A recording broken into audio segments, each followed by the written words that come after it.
Thank you very much.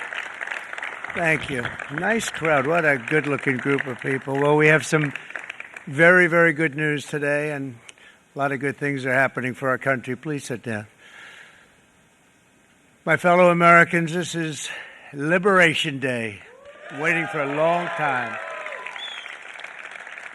April 2nd, 2025 will forever be remembered as the day American industry was reborn, the day America's destiny was reclaimed, and the day that we began to make America wealthy again.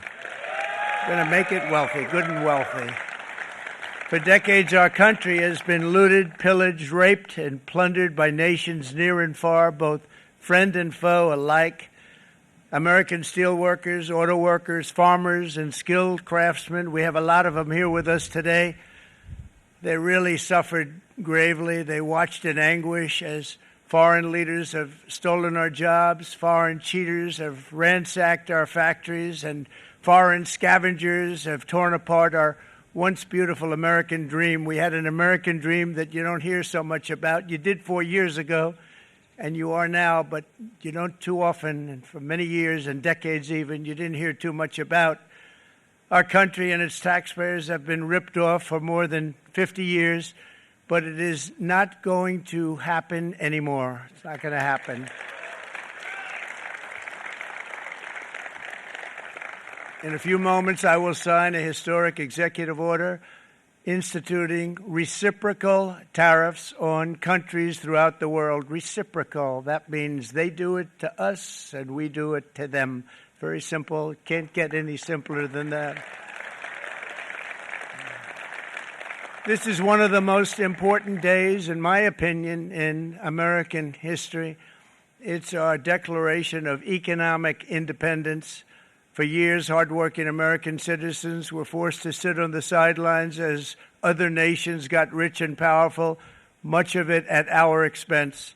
But now it's our turn to prosper, and in so doing, use trillions and trillions of dollars to reduce our taxes and pay down our national debt, and it'll all happen very quickly.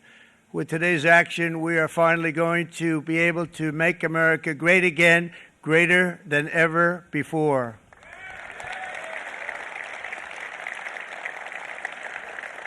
Jobs and factories will come roaring back into our country, and you see it happening already. We will supercharge our domestic industrial base. We will pry open foreign markets and break down foreign trade barriers. And ultimately, more production at home will mean stronger competition and lower prices for consumers. This will be indeed the golden age of America. It's coming back, and we're going to come back very strongly. We're pleased to be joined on this momentous occasion by Vice President J.D. Vance. J.D., thank you. Thank you. Thank you very much. Where are you, J.D.? No, that wasn't too hard to find. I was looking, he likes to take a low-key attitude, so it'd usually be sitting right in front. He's gaining a lot of confidence, Mike, isn't he?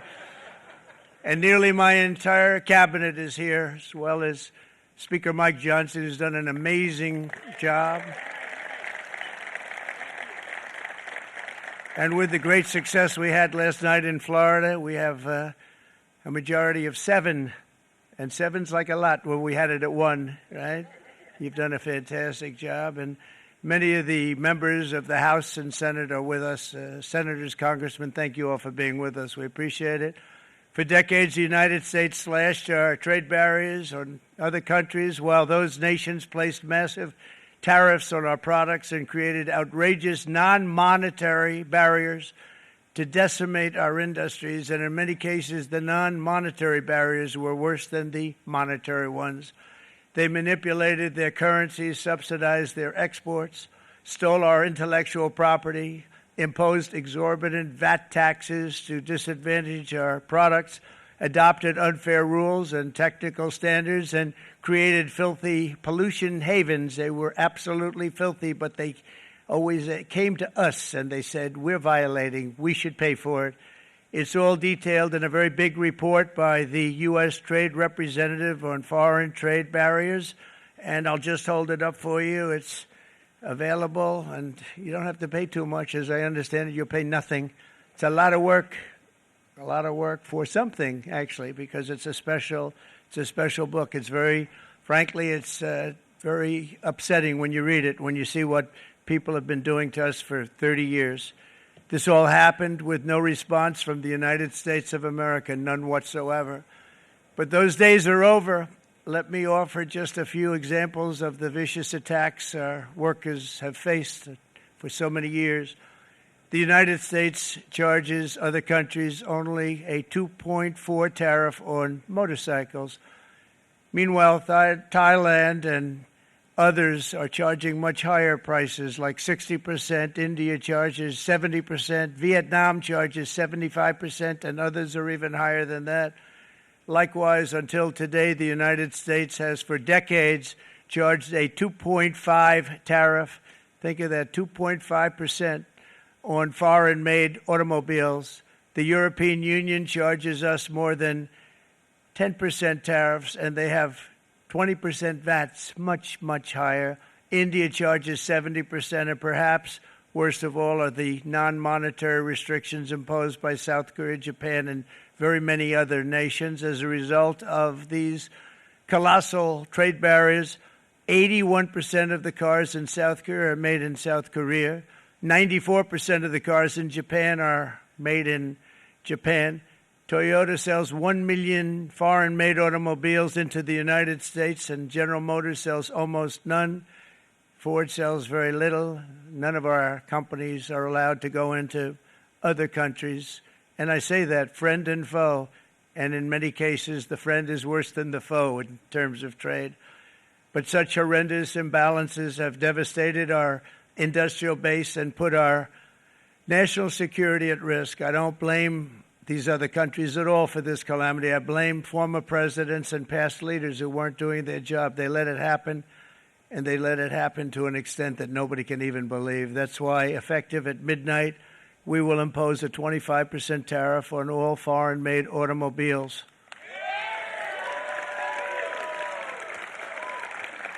Thank you. Brian, I'd like to have you come up here for a second, okay?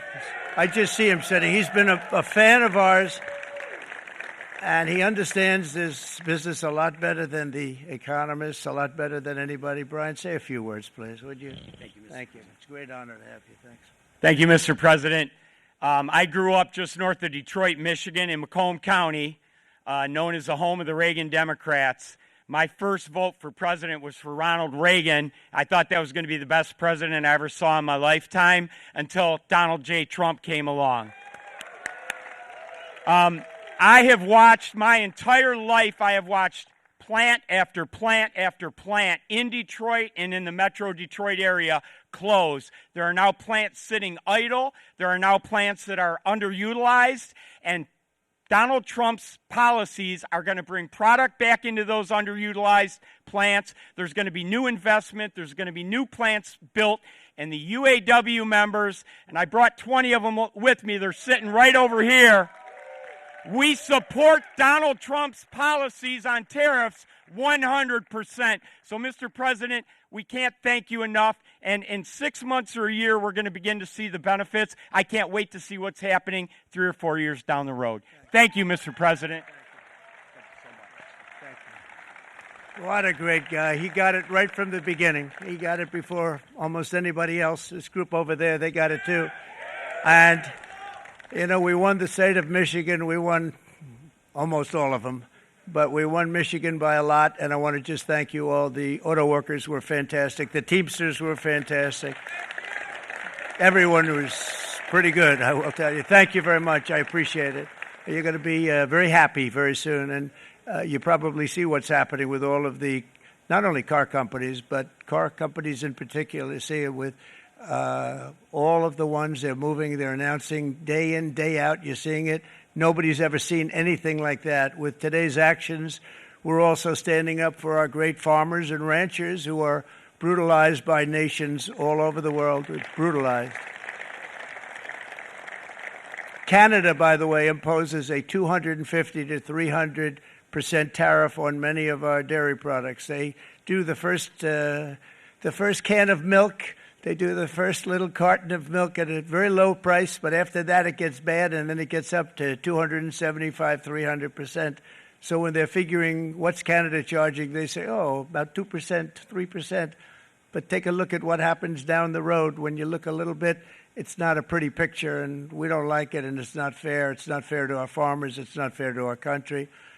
And with countries like Canada, you know, we subsidize a lot of countries and keep them going and keep them in business. In the case of Mexico, it's $300 billion a year. In the case of Canada, it's close to $200 billion a year.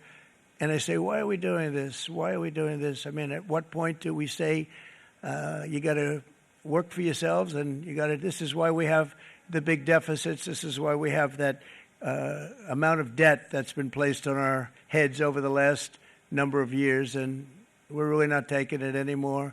Through non-tariff barriers, the European Union bans imports of most American poultry. You understand? They say, we want to send you our cars, we want to send you everything, but we're not going to take anything that you have. Australia bans, and they're wonderful people and wonderful everything, but they ban American beef, yet we imported $3 billion of Australian beef from them just last year alone. They won't take any of our beef. They don't want it because they don't want it to affect their farmers. And you know what? I don't blame them, but we're doing the same thing right now, starting about midnight tonight, I would say.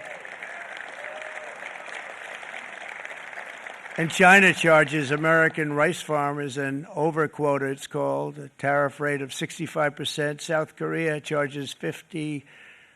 Actually, they charge different, from 50% to 513%. And Japan, our friend, charges us 700%. But that's because they don't want us selling rice, another thing. Who can blame them, Madam Secretary? Agriculture, great job you did on eggs, by the way. The egg prices came down 50%. You got them down 50%. Once we got involved, they were going through the sky. The egg prices, they were going through the sky, and you did a fantastic job. Now we have lots of eggs, and they're much cheaper, down about 59% now, and they're going down further. We charge 2.8% for so many things that other countries are charging 200%, 300%, and 400% for. If imposing tariffs and protective barriers made nations poor, then every country on earth would be racing to eliminate these policies, and China would be the first on line. They run a very strong country, but they're not first in line, and the American people are paying a very big price.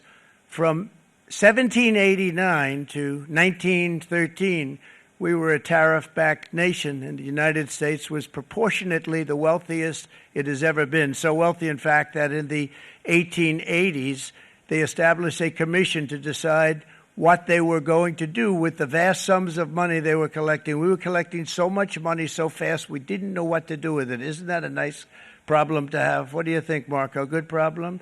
Marco would love that problem.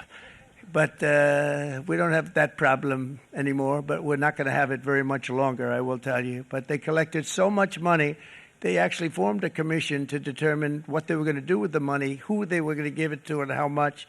Then in 1913, for reasons unknown to mankind, they established the income tax so that citizens, rather than foreign countries, would start paying the money necessary to run our government. Then in 1929, it all came to a very abrupt end with the Great Depression, and it would have never happened if they had stayed with the tariff policy. It would have been a much different story. They tried to bring back tariffs to save our country, but it was gone. It was gone. It was too late. Nothing could have been done. It took years and years to get out of that depression, far longer than even FDR had that office right over there for a long period of time. The ramp system, that's rather intricate, was built because of him, and every time you walk up, you think of him, and he did a great job in many ways, but it lasted long beyond his terms, as you know. But it's not too late any longer, and we're going to start being smart, and we're going to start being very wealthy again. We're going to be wealthy as a country because they've taken so much of our wealth away from us. We're not going to let that happen. We truly can be very wealthy. We can be so much wealthier than any country. It's not even believable. But We're getting smart. Nearly a century later, in the face of unrelenting economic warfare, the United States can no longer continue with a policy of unilateral economic surrender. We cannot pay the deficits of Canada, Mexico, and so many other countries. We used to do it. We can't do it anymore. We take care of countries all over the world. We pay for their military. We pay for everything they have to pay. And then when you want to cut back a little bit, they get upset that you're not taking care of them any longer. But we have to take care of our people, and we're going to take care of our people first. And I'm sorry to say that.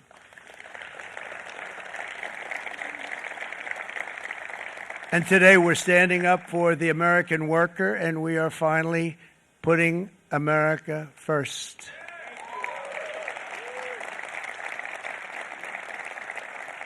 In Sleepy Joe Biden's last year in office, the United States hemorrhaged 100,000 manufacturing jobs, and the number was going through the roof at levels never seen before. And our trade deficit reached a record $1.2 trillion, which is unheard of. Since the beginning of NAFTA, the worst trade deal ever made. It was a horror show. I was able to terminate it. They all said you'd never be able to get it out. We had to get approval from Congress to get it terminated. We had to live with that deal. It was the worst trade deal ever made by far. But since the very beginning of NAFTA, our country lost 90,000 factories. Think of what that is, 90,000. Think about putting a map up and putting tax on it. You wouldn't have enough room. 90,000. I said, is that possible? We had it checked 4 different times, and it was actually somewhat higher than that. And 5 million manufacturing jobs were lost while racking up trade deficits of $19 trillion. That was the worst trade deal ever made. As a result of these gigantic losses, foreign nations now own $26 trillion more of American assets than think of this, than the Americans own of their own foreign assets or other foreign assets. The United States can no longer produce enough antibiotics to treat our sick. We have a tremendous problem. We have to go to foreign countries to treat our sick. If anything ever happened from a war standpoint, we wouldn't be able to do it. We import virtually all of our computers, phones, televisions, and electronics. We used to dominate the field, and now we import it all from different countries. A single shipyard in China now produces more ships every year than all of the American shipyards combined. Think of that. And it was a business that we used to dominate. We used to dominate it totally. In short, chronic trade deficits are no longer merely an economic problem. They're a national emergency that threatens our security and our very way of life. It's a very great threat to our country. And for these reasons, starting tomorrow, the United States will implement reciprocal tariffs on other nations. It's been a long time since we even thought of that. We used to think about it a lot. We didn't think about it for many decades, and you see what's happened. For nations that treat us badly, we will calculate the combined rate of all their tariffs, non-monetary barriers, and other forms of cheating. And because we are being very kind, we're kind people, very kind. You're not so kind when you got ripped off with your salaries. My auto worker friends and my Teamster friends and all of the unions that typically voted Democrat, they're not voting Democrat anymore because worker, whether union or non-worker, they're for the Republicans now. That's what happened. But we will charge them approximately half of what they are and have been charging us. So the tariffs will be not a full reciprocal. I could have done that, yes, but it would have been tough for a lot of countries. We didn't want to do that. I'd like to see the chart if you have it. Could you bring it up, Howard? This is our great Secretary of Commerce, Howard Lutnick. Thanks, Howard. So if you look at that, China, first row, China, 67%. That's tariffs charged to the USA, including currency manipulation and trade barriers. So 67%, I think you can, for the most part, see it. Those with good eyes, with bad eyes. We didn't want to it's very windy out here. We didn't want to bring out the big charts because it had no chance of standing. Fortunately, we came armed with a little smaller chart. So it's 67%, so we're going to be charging a discounted reciprocal tariff of 34%. I think In other words, they charge us, we charge them less. So how can anybody be upset? They will be, because we never charge anybody anything. But now we're going to charge. European Union, they're very tough, very, very tough traders. You think of European Union, very friendly. They rip us off. It's so sad to see. It's so pathetic. 39%, we're going to charge them 20%, so we're charging them essentially half. Vietnam, great negotiators, great people. They like me, I like them. The problem is they charge us 90%. We're going to charge them 46% tariff. Taiwan, where they took all of our computer chips and semiconductors. We used to be the king, right? We were everything. We had all of it. Now we have almost none of it, except the biggest company is coming in. We're going to end up with almost 40%. Lee Zeldin's working to get their approvals. And it's an amazing company. Mr. Wei, of one of the great companies of the world, actually. They're coming in from Taiwan, and they're going to build one of the biggest plants in the world, maybe the biggest for that. But 64%, we're going to charge them 32%. Japan, very, very tough, great people. And again, I don't blame the people for doing it. I think they're very smart in doing it. I blame the people that sat right in that Oval Office, right over there, right behind the Resolute desk or whichever desk they chose. Japan, 46%. They would charge us 46%, and much higher for certain items like cars, little items like cars. 46%, we're charging them 24%. India, very, very tough, very, very tough. The Prime Minister just left, and he's a great friend of mine, but I said, you're a friend of mine, but you're not treating us right. They charge us 52%. You have to understand, we charge them almost nothing for years and years and decades, and it was only 7 years ago when I came in, we started with China and charged them. We took in hundreds of billions of dollars from China in tariffs, and they understood, honestly. President Xi understood. He said, look, I understand, and the other countries, and they all understand. We're going to have to go through a little tough love, maybe, but they all understand. They're ripping us off, and they understood it. Prime Minister of Japan, Shinzo Abe. He was a fantastic man. He was unfortunately taken from us, assassination. But I went to him and I said, Shinzo, we have to do something. Trade is not fair. And he said, I know that. And he was a great gentleman. He was a fantastic man, but he understood immediately what I was talking about. I said, Shinzo, we have to do something. He said, I know that. And we worked out a deal, and it would have been a much better deal, but frankly, there were many years left in the deal that was made previous to my getting there, but it was something. If you look at Switzerland, 61% to 31%. Indonesia, Malaysia, Cambodia. Oh, look at Cambodia, 97%. We're going to bring it down to 49%. They made a fortune with the United States of America. United Kingdom, 10%, and we'll go 10%. So we'll do the same thing. South Africa, 60%, 30%, and they've got some bad things going on in South Africa. We're paying them billions of dollars, and we cut the funding because a lot of bad things are happening in South Africa. The fake news ought to be looking at it. They don't want to report it. Brazil, 10%. Bangladesh is 74%. So you see what's going on. Pakistan, 58%. Sri Lanka, 88%. So what we're doing is we're taking not the full, we could take the full 88%. Thanks a lot, Howard. He's doing a very good job. How's he doing, all right? I think you better take it with you. It's not going to last very long. He's going to put it, it's going to follow you down with the wind. I brought a hat just in case it got too windy, but here, would anybody like a hat? I'm not giving it to a cabinet. I'm giving it to the auto workers. Come here.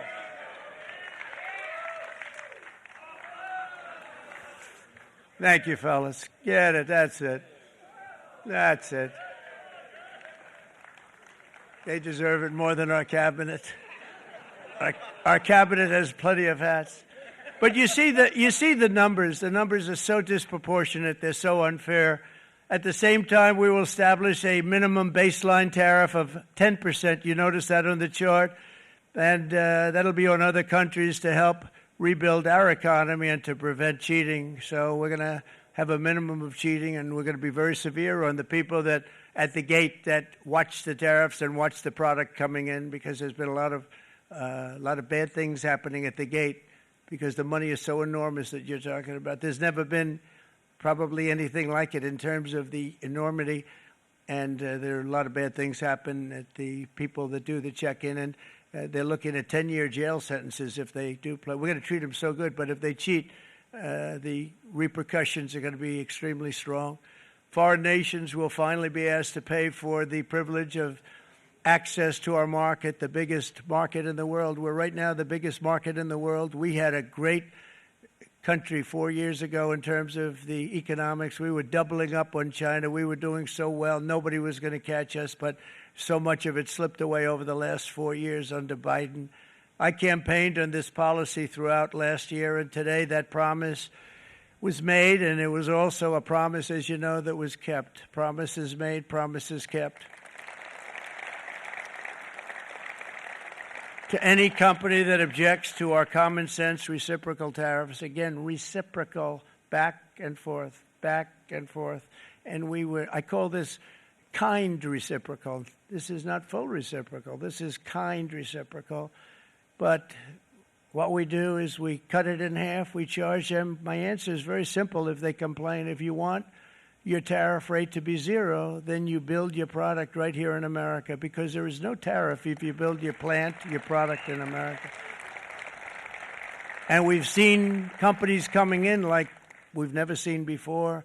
Likewise to all of the foreign presidents, prime ministers, kings, queens, ambassadors, and everyone else who will soon be calling to ask for exemptions from these tariffs. I say, terminate your own tariffs, drop your barriers, don't manipulate your currencies. They manipulate their currencies like nobody can even believe, which is a bad, bad thing and very devastating to us.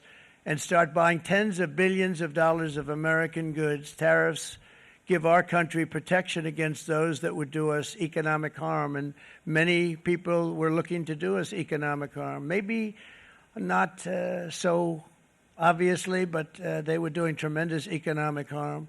But even more importantly, they will give us growth. These tariffs are going to give us growth like you haven't seen before, and it'll be something very special to watch. I am so looking forward, and Brian, it's going to happen even faster than you said. You know, you might say, but it's already started. It's already started.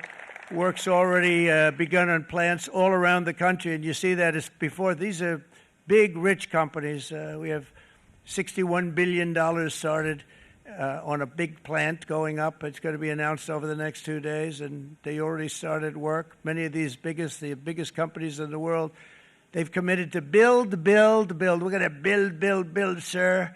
And they came here to see me, and wanted to know if they could have a press conference. I do as many as I can. I'm pretty busy trying to stop Russia and Ukraine and the Middle East. We got to stop that. We got to stop the Houthis, which we're making tremendous. They like shooting ships down and out of the water, sinking ships. They get a kick out of it, but they're not getting such a kick out of it now, are they, Mr. Secretary? They're not getting such a kick out of that now. But here are just a short list of some of the companies that have already announced and committed to investment. And this is a company that built its factories and its plants in China. Apple is going to spend $500 billion. They never spent money like that here. They're going to build their plants here. SoftBank, OpenAI, and Oracle, great companies, are investing $500 billion almost immediately. NVIDIA, a hot company, is investing hundreds of billions of dollars. They just announced. TSMC, the biggest, most important company in the world of chips from Taiwan, with no investment from us, is investing $200 billion. And they said the reason was, number one, the election of November 5th, and number two, the tariffs. They don't want to pay the tariffs, and the way they're not paying it is to build their plant here. So we're going to go from almost no percentage. We used to have 100% of the chip market. Now it's all in Taiwan. Almost all of it's in Taiwan. A couple of other countries, but mostly in Taiwan. And think of it. We had 100%. We lost it because of people in that office that didn't do their job. They allowed it to be stolen from us. Johnson & Johnson, great company, $55 billion. Eli Lilly, $27 billion. Meta is investing $500 billion. Wow. DeMac is investing $20 billion. CMA, CGM, $20 billion. And then you have Merck and Clarios, Stellantis, General Motors, GE Aerospace, Honda, Nissan, Hyundai are all putting in billions and billions of dollars, and they're committed 100%. So. And we've never had, and this is after 2.5 months. This is after just a short, this all took place as soon as we came out with what everybody wanted to do. You know, I watched a gentleman today on television. He used to work with Lee Iacocca, a very respected automobile person, and he said, you know, because they're asking people, they try and get as many negative people as they can, but they can't find them too much. It's pretty hard to find in terms of what we're doing, especially when they see all this investment. They said, so tell me, what do you think of what Trump is doing from the automobile standpoint? He said, I can't believe it. Somebody is finally, he's an older guy, real pro, really top guy, with Lee Iacocca. He said, I never thought I'd see the day when this would happen, where somebody had the courage to go and do what has to be done. This is transforming our nation. Our entire nation is going to be transformed, not only with the cars, but on every single other item that's built. We're going to become an industrial powerhouse. And he said that so beautifully today. In fact, I'm going to find out, I'm going to get a tape, and Bruce, I'm going to get that tape, and I'm going to send it to you out in Long Island, and you're going to play it for the people. And all your union workers and your non-union workers out there, you got a pretty even split. But we have, so far, it looks like we're going to have about $6 trillion of investments, and you wouldn't do that in years in this country over the last number of years. $6 trillion, and that's going to be much higher by the end of the year. And think of what $6 trillion is. You wouldn't have even a small percentage of that under this other system. We're going to be an entirely different country, and it's going to be fantastic for the workers. It's going to be fantastic for everyone. There will never have been a transformation of a country like the transformation that's already happening in the United States of America. It's an incredible thing to watch, and it's incredible to meet with the top people, people that you read about, very wealthy people, or people that are great managers and executives and presidents of big public companies. And to watch the enthusiasm they have now that they didn't have. They gave up on our country. They went to foreign countries and they built. Companies are pouring into our country at levels never seen before, with jobs and money to follow, and it's really beautiful. In the coming days, there will be complaints from the globalists and the outsourcers and special interests and the fake news. Always, the fake news will always complain. But never forget, every prediction our opponents made about trade for the last 30 years has been proven totally wrong. They were wrong about NAFTA. They were wrong about China. They were wrong about the Trans-Pacific Partnership, which would have been a disaster if I didn't terminate it. If I didn't terminate that, United Auto Workers, you would have had no jobs in this country. You would have had no jobs. It was all going to other countries. In my first term, they said tariffs would crash the economy. Instead, we built the greatest economy in the history of the world. And again, I have great respect for President Xi of China, great respect for China, but they were taking tremendous advantage of us, and I commend them for that. I say, hey, if you can get away with it, that's okay. But, you know, they understand exactly what's happening, and they probably, most of them are saying it's about time they did something, but and they're going to fight, and they're going to fight fair. Everyone's going to fight. You know, it's like, I say to the leaders, look, you got to take care of your country, but we have to start taking care of our country now. We can't do what we've been doing for the last 50 years. From the day of my election, the stock market went up in my first term 88%, with NASDAQ going up 155%, more than any president has ever had in any term in office, by far. And I think we're going to blow that away. And maybe the numbers won't show, but I think they're going to show much better than even those numbers. But what you're going to see is you're going to see activity, that empty, dead sites, factories that are falling down. Those factories will be knocked down, and they're going to have brand new factories built in their place. They're not only talking about renovating, they're talking about brand new, the best anywhere in the world, the biggest anywhere in the world. I have a friend who builds car plants, and I said, I want to see the biggest and the best. He said, well, we have to go to Mexico. I said, no, I want to see it in the United States. He said, we're not building them in there. This is a year and a half ago during the campaign. He said, we're not building it. You'd have to go to Mexico.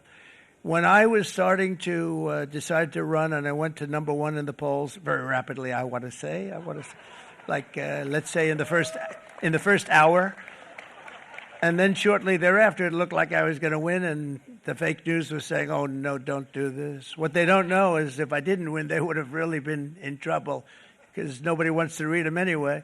But I tell you what, when it looked like I was going to win, I announced that I was going to be doing exactly what we're talking about today. Great consistency, actually, because I've been talking about it for 40 years.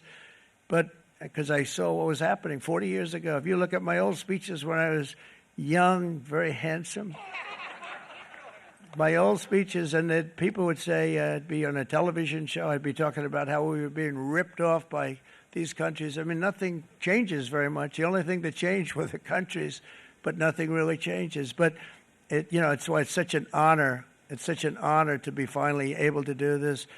If you look at China, I took in hundreds of billions of dollars in my term, hundreds of billions. They never paid 10 cents to any other president, and yet they paid hundreds of billions, so much so that Biden couldn't do anything. They wanted to try and terminate it because he had a very special relationship with China.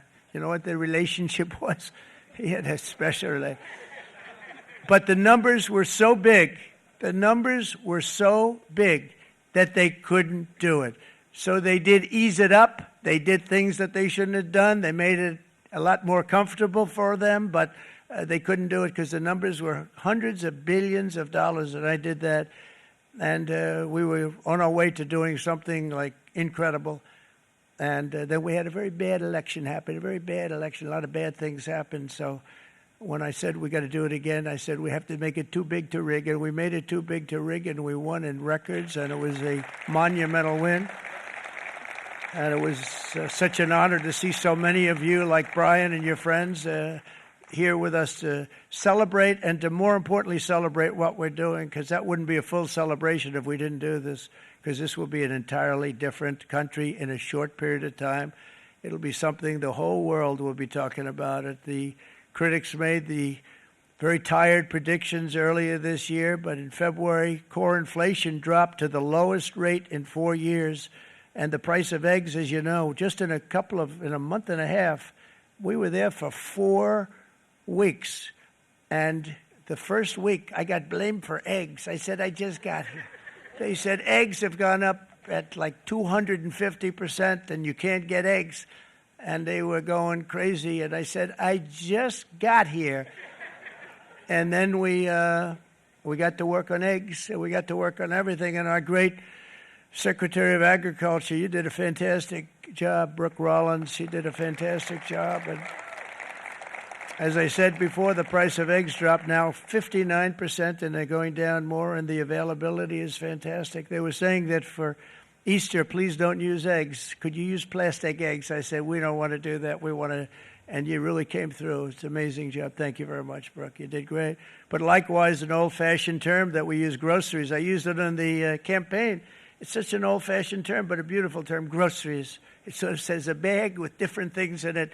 Groceries went through the roof, and I campaigned on that. I talked about the word groceries for a lot, and energy costs now are down. Groceries are down. Gasoline is way under $3, and people are beginning to be able to buy things and live again. We brought prices way down. We created 10,000 already in a few weeks, new manufacturing jobs, and it was that took place in 1 month, numbers that they haven't seen in a long time. We had virtually no inflation under my term. We had virtually no inflation for 4 years, but after transitioning over to Sleepy Joe, it went from almost non-existent to the highest in the history of our country. They had the highest inflation in the history of our country, brought up by energy and bad spending and bad policy, and a lot of bad things happened. How about allowing millions and millions and millions of people to pour into our country with open borders, where it's so sad to see even now And I see our great secretary you have done. Stand up, please, Christy. Stand up.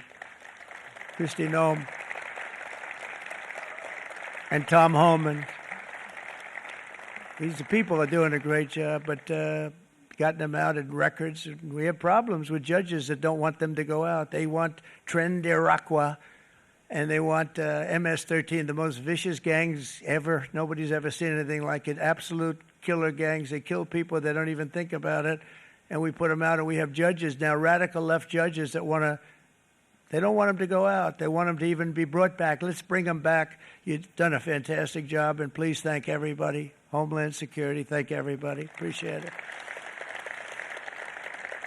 And we now have a border that's the best border that we've ever had, even better than it was my first term. My first term we did good, but this one we really specialized in. We've done really well. And we had records then. We had the best, safest border. 4 years ago, we had the best border there ever was. And now we have, you've actually matched it and done even better. And we're going to get it down the right way. And we want people, by the way, to come into our country, but we want to come in through a legal process. We want them to come in legally. We need more people. We need people to run these plants and to help the auto workers and the Teamsters and the non-union people and everybody else. But we need people and the farmers. And we're going to let people come in, but they want to come in. We want them to come in legally. They have to have the capability of loving our country, not people that hate our country. We don't want them in our country. And now we're going to pass the largest tax cuts in American history, and that's where we're relying on Mike and John Thune.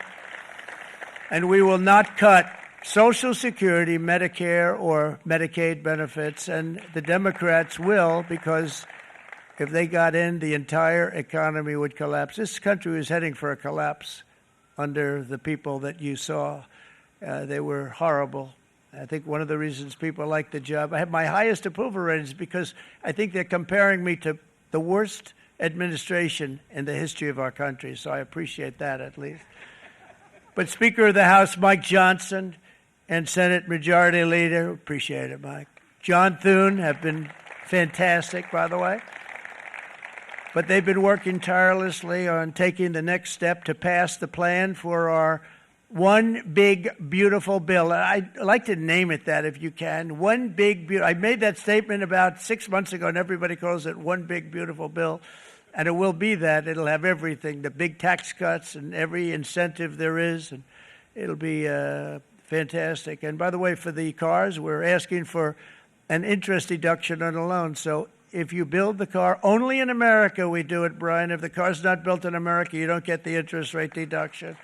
But if you build the car in America, if you buy a car, if it's built in America, then you get an interest rate deduction, tax deduction, and that's a big thing. That's going to be a big thing. I think that's going to pay for itself very quickly, that deduction. Never happened. We've never had anything like that before. Somebody said, where do you get the idea? Because it's so basic. You would think that would have happened a long time ago. It never did, and I'm very happy it didn't because now I can say that was my idea. But we're going to get us closer to the debt extension. We have to get the debt extension passed, and I know you're going to be able to do that, Mike, and it's very important that you do that. And all of the other things that the Senate budget plan gives us, along with working, because I know they're working together, John and Mike, and the two bills are going very well together. We need to get our shared priorities done, including certain permanent tax cuts. We want the tax cuts to be permanent, spending cuts, energy and historic investments in defense, border, and so much more. We're covering everything. These will be phenomenal. There'll be no bill like this going to straighten. One bill is going to straighten out our country for many, many years to come. And we said, let's just do it and let's get it done. And some guys will love it and some guys will like it a little bit less because they're not getting what they were exactly looking for, but they're getting a lot. They'll never, if we get this done, it'll be the most incredible bill ever passed in the history of our Congress and Senate and congressmen, the senators and the congressmen, many of whom are here today, will be very proud of themselves. I really believe that. It's going to set us on a whole new prosperous path. We're going to cut spending and right-size the budget back to where it should be. We're going to do that very strongly. Thank you, Rick. Thank you. John, thank you. Oh, look at all of our senators over there.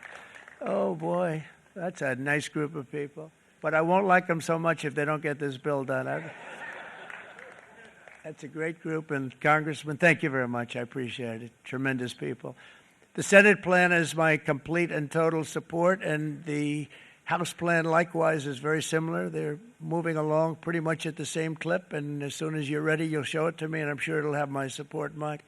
Every Republican congressman and senator must unify. We have to unify. We can't be separated. We have to get it done. We have to get absolutely everything we can, and we have to take care of the American people. That's the only thing that matters. We have to take care of the American people first. We need to pass this bill immediately, get it done, including debt extension. From this day on, we're not going to let anyone tell us that American workers and families cannot have the future that they deserve. We're going to produce the cars and ships, chips, airplanes, minerals, and medicines that we need right here in America. The pharmaceutical companies are going to become roaring back. They're coming roaring back. They're all coming back to our country because if they don't, they got a big tax to pay. And if they do, I'll be very happy, and you're going to be very happy, and you're going to be very safe. We're going to build our future with American hands, with American heart, American steel, and we're going to build it with American pride like we used to. We're approaching our 100th day as president and have been given credit by a lot of people, actually, even some of the fake news. Can you believe it? Which in this case hopefully isn't fake, for having done more in that time than any other administration in the history of our country in the first 100 days. I think we've had an amazing in terms of what we've done, what we've gotten accomplished. I'd like to see if we can get that war ended and another war from not starting in the Middle East. We have to get Russia. They're losing 2,000 on average, 2,500 people a day, young people, soldiers, Russian. Think of that. 2,500 through some days, but on average, probably over about a 1 week period, it's 2,712, they say. They're losing those soldiers. They're dying. They're being decimated. And they're not from our country, but they're from other countries. But they're human beings. They're from Russia. They're from Ukraine in this period, most of them. And we're going to get it stopped. It's a senseless war that would have never happened if I was president, and it shouldn't be allowed to go on. And I think we're being given good cooperation by Russia and by Ukraine, but we have to get it stopped. It's humanity. It's humanity. It's a terrible thing. This will be a very big moment. I think you're going to remember today. It's going to be a free nation that we're dealing with. We're going to have a very free and beautiful nation. It's going to be Liberation Day in America, and it's going to be a day that hopefully you're going to look back in years to come and you're going to say, you know, he was right. This has turned out to be one of the most important days in the history of our country. God bless you and God bless America. Thank you, everybody. Thank you very much. Thank you. Thank you very much.